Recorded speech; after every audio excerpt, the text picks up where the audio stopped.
नमस्कार मित्रों, मैं आपका कवि मित्र मोहन शास्त्री और आज अवसर बना हमारे आदरणीय डॉक्टर जसवंत सिंह जी से मुलाकात का। और जसवंत सिंह जी के विषय में जितना मैं जान पाया हूँ, एक ऐसी शख्सियत जो बहुत कुछ जीवन में किया लेकिन उसका कभी ढिंढोरा नहीं पीटा, या कह सकते हैं कि उसका कभी प्रचार प्रसार नहीं किया, उस सबसे दूर रहे, बहुत सिंपल जीवन और एक बड़ा ही कह सकते हैं कि अनुकरणीय जीवन कह सकते हैं। तो डॉक्टर साहब, आपका विचार मंथन पेज और कवि मोहन शास्त्री यूट्यूब चैनल पर स्वागत है। धन्यवाद। डॉक्टर साहब के विषय में बात शुरू करूं उससे पहले किसी कवि की चार पंक्तियां सर के नजर नजर में बिखरना कमाल होता है, नजर नजर में उतरना कमाल होता है, नफस नफस में बिखरना कमाल होता है, बुलंदी पर पहुंचना कोई कमाल नहीं होता लेकिन बुलंदी पर ठहरना कमाल होता है। ये शायद आप जैसे बड़े लोगों के लिए ही किसी कवि शायर की पंक्तियां हैं। और मैं डॉक्टर साहब से बात प्रारंभ करूं उससे पहले मैं अपने दर्शकों को बताना चाहूंगा कि हमारा जो अभी स्क्वाड्रन लीडर बेटा सिद्धांत सिंह है, वो डॉक्टर साहब का सुपुत्र है, छोटे भाई का बेटा है। उसके लिए भी सर आपको बहुत बहुत बधाई। धन्यवाद। तो आज विशेष रूप से मैं डॉक्टर साहब से मिलने के लिए आया। और डॉक्टर साहब, जिस समय में डॉक्टरी एक बहुत बड़ा एक तरह से कह सकते हैं कि एक सपना होता था, उस समय में आपने अपने क्षेत्र फिरोजपुर जो अपना पलवल के पास है, अपने गांव से निकल करके वो सपना पूरा किया और बहुत समय तक आपने ईएसआई हॉस्पिटल में काम किया। तो सर, मैं चाहता हूं कि सिलसिलेवार थोड़ा सा बताएं कि बचपन कैसा रहा, आप बताइए सर प्लीज। इसमें हमारे बचपन में हमारा घर जो है वो पहलवानी का एक अड्डा होता था। हमारे ताऊ जी, हमारे पिताजी, ये सब पहलवानी के शौकीन थे। जी जी। तो एक बार मेरे ताऊ जी ने मेरे को कुश्ती लड़ने की। ताऊ जी का नाम क्या था पहलवान? ताऊ जी का नाम था धर्मन पहलवान। धर्मन पहलवान। और हमारा गांव उन्हीं के नाम से जाना जाता है। हाँ, फिरोजपुर वाले धर्मन वाला फिरोजपुर। तो उन्होंने मेरे को कुश्ती लड़ने के लिए कहा। जी जी। तो मैं कुश्ती लड़ने की बजाय मैंने रोना शुरू कर दिया। तो इस पे उन्होंने नाराज हो गए। वो नाराज होकर उन्होंने कहा कि कहाँ से विभीषण हमारे यहाँ कैसे पैदा हो गया। अच्छा अच्छा। तो तभी से मेरे मन में ये आई कि मैं कुश्ती में तो इतना कुछ नहीं कर सकता, लेकिन मैं पढ़ाई के क्षेत्र में कुछ करूं तो शायद मेरा एक अलग। बचपन में एक कहते ना बात लग गई। बिल्कुल। हालांकि ताऊ जी थे लेकिन वो बात मन में बैठ गई। मुझे मेरे को अलग तरीके से चल। हाँ हाँ जी जी। उनका भी मंशा अच्छे की थी, लेकिन वो चीज मेरे मन में दूसरी तरफ से मतलब जो है जी, और उसी का फिर असर हुआ मेरे पे। और थोड़ा सा मैं यहाँ पे अपनी माताजी को भी कुछ श्रेय देना चाहूंगा। जी जी जी। कि मेरी माताजी भी मतलब मैं समझता था कि भाई वो बहुत ही शार्प और बहुत ही मतलब बहुत सारी विधाओं की वो जानकार थी जी। बहुत सारी लड़कियां, औरतें उनके पास, कोई स्वेटर बुनने के लिए, कोई डांस सीखने के लिए, कोई गाना गाने के लिए जी, इन सब तरह के कार्यों में वो रुचि लेती थी। तो मेरे को ये भी लगता था कि मैं भी इनकी तरह कुछ जो है ना सब चीज में होशियार बन के मतलब आगे बढ़ूं। तो वो भी एक प्रेरणा की स्रोत रही हमारी। प्रारंभिक शिक्षा कहाँ से हुई? प्रारंभिक शिक्षा मैंने प्राइमरी गांव के स्कूल से ही प्राप्त की। फिरोजपुर गांव में ही 5वीं तक का स्कूल था जी। और वहाँ पे मैंने अच्छा मतलब परफॉर्म किया और स्कूल में टॉप किया मैंने 5वीं क्लास में। अच्छा। फिर 6ठी क्लास में मैंने बघौला में ज्वाइन किया, 6ठी क्लास से 10वीं तक जी। यहाँ भी मैंने 8वीं और 10वीं में टॉप किया दोनों टाइम स्कूल में। और स्कूल के अध्यापकों का मेरे प्रति विशेष प्रेम रहा। खासतौर से मेरे साइंस टीचर थे गुलशन कुमार जी। गुलशन जी जो आज इस दुनिया में नहीं है।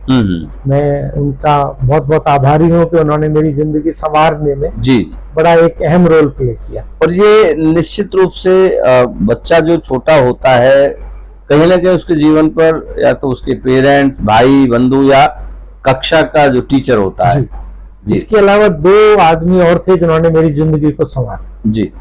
जब मैं प्राइमरी स्कूल में था तो मेरे पड़ोस में एक सुखन लाल जी थे जी जी, जिन्होंने मेरे को बचपन से अपने साथ वो रखते थे और उनकी किताबें पढ़ने का मेरे को शौक होता। वो 10वीं, जब मैंने 5वीं पास की तो 10वीं पास की थी उन्होंने। अच्छा, मतलब बड़े थे, थोड़े बड़े थे, 5 साल बड़े थे। अच्छा अच्छा अच्छा। तो उनकी किताबें पढ़ने का मेरा शौक होता था, कविताएं, कहानियां, और वो भी एनकरेज करते थे मेरे को। कोई भी जैसे मैं सवाल पूछता था जी, तो कभी उन्होंने झिड़का नहीं मेरे को कि तू ऐसा सवाल क्यों पूछ रहा है। सदा उन्होंने मेरे को, तो वहीं से एक सहारा मिल गया उनका। और इसके बाद फिर मैं हाई स्कूल में जब गया जी, तो एक और सज्जन मेरे जिंदगी में आए जिन्होंने मेरे को इंस्पायर किया जी। वो थे मिस्टर महाराज सिंह जो है। महाराज सिंह वो एक फैक्ट्री में काम करते थे और उन्होंने भी मेरी जिंदगी में बहुत अहम भूमिका अदा की जी। एक छोटी सी घटना से मैं आपको बताना चाहता हूँ जी। बताइए कि मैं जब मैट्रिक का एग्जाम मैंने दिया और मेरे मन में ये था कि शायद पैसे की कुछ प्रॉब्लम ना आ जाए कॉलेज में दाखिला लेने जी। तो एक दिन मैं चल करके किसी फैक्ट्री के गेट पर मजदूर बनने के लिए मैं आ गया जी जी। तो महाराज सिंह जी को शाम को पता लगी कि मैं आज फैक्ट्री के गेट पे मजदूर बनने के लिए गया था। मेरे था कि 3 महीने नौकरी कर लूं, कुछ पैसा कमा लूं। बिल्कुल बिल्कुल। तो महाराज सिंह ने मेरे को सलाह दी, कहते भाई 3 महीने में तुम अपनी अंग्रेजी ठीक कर लो, ये जितने पैसे तुम्हें फैक्ट्री से मिलेंगे वो पैसे मैं देने को तैयार हूँ। तो महाराज सिंह जी कहाँ से थे? मेरे गांव के ही थे। गांव से थे, अच्छा अच्छा। जिनका मतलब मेरे साथ बहुत उठना बैठना था उस वक्त। तो उन्होंने ये कहा कि मैं 3 महीने की तनख्वाह मैं देने को तैयार हूँ, पर तुम इस वक्त में, क्योंकि मेरे गांव में जो सुखन लाल जी थे जी, वो 11th 12th में जाकर के अंग्रेजी मीडियम में जाकर के उनको पढ़ाई में मुश्किल आई। अच्छा। तो उन्हें ये चिंता थी कि हमारे गांव में भी मुश्किल आए, इसको मुश्किल आएगी जरूर। तो उन्होंने कहा कि इन 3 महीनों में आप अपनी अंग्रेजी को सुधारो।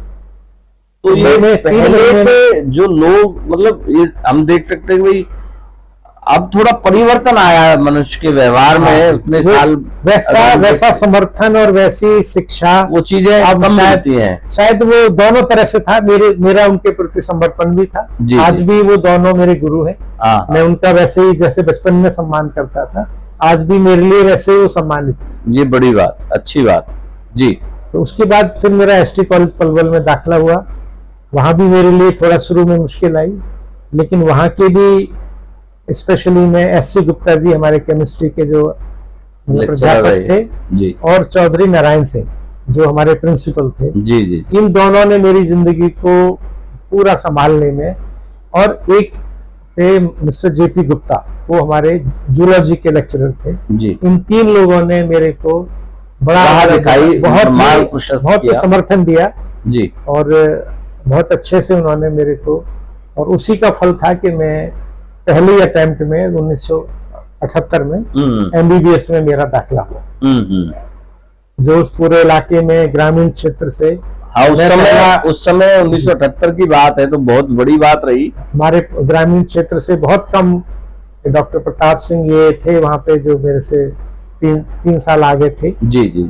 एक भुलवाना गांव के थे डॉक्टर गोविंद राम, ये 2 लोग थे बस जो ग्रामीण क्षेत्र से MBBS करने गए निकले थे। तो बहुत ही मतलब सबने इस चीज, तो MBBS रोहतक से, मैं MBBS उस दिनों रोहतक एकमात्र कॉलेज होता था जी जी जी। 120 सीटें टोटल होती थी। तो उसमें एडमिशन लेना, हम करीब 5000 छात्रों ने उस एंट्रेंस एग्जाम दिया था PMT का। तो उसमें मेरा मतलब सिलेक्शन हुआ, और